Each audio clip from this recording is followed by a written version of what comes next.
Ma ogtahay daawade in internetka hadda isticmaalaysa uu leeyahay protocol mise ma isweydiisay sababta ka dambeysa in internetka protocol loo sameeyo magacaygu waa Cabdiraxmaan Xasan halka iga daawanaysan waa Cabdiraxmaan Media ku soo dhawaada daawadayaal muuqaalkeena maanta internet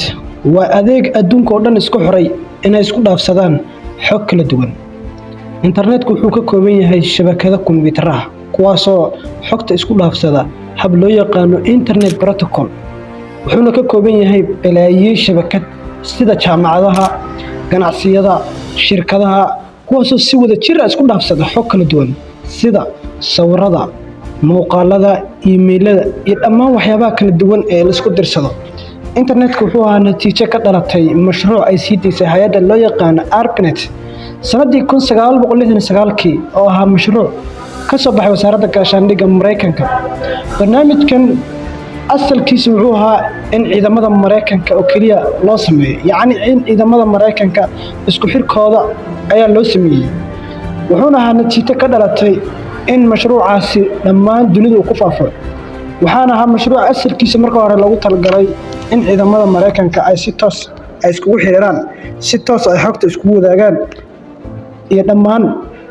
waxyaabaha kala duwan ee ciidanka u baahan yahay si xogta la isku dhaafsado sidoo kale barnaamijkan waxay u sameysay wasaaradda gaashaandhigga Mareykanka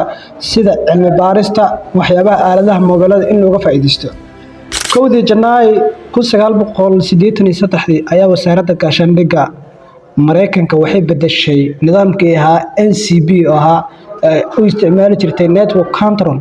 waxayna u wareegtay nidaamka kale loo yaqaan TCP oo ahaa transmitted control protocol internetku wuxuu fududeeyay waxyaabo waqti badan qaadan lahaa sidoo kale wuxuu ku fududeeyay inaad online wax ku iibsato sida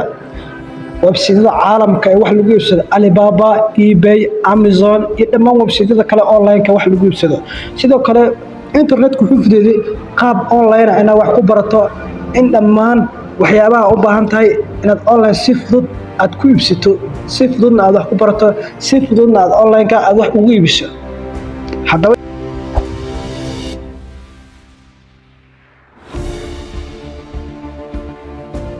subscribe to my channel.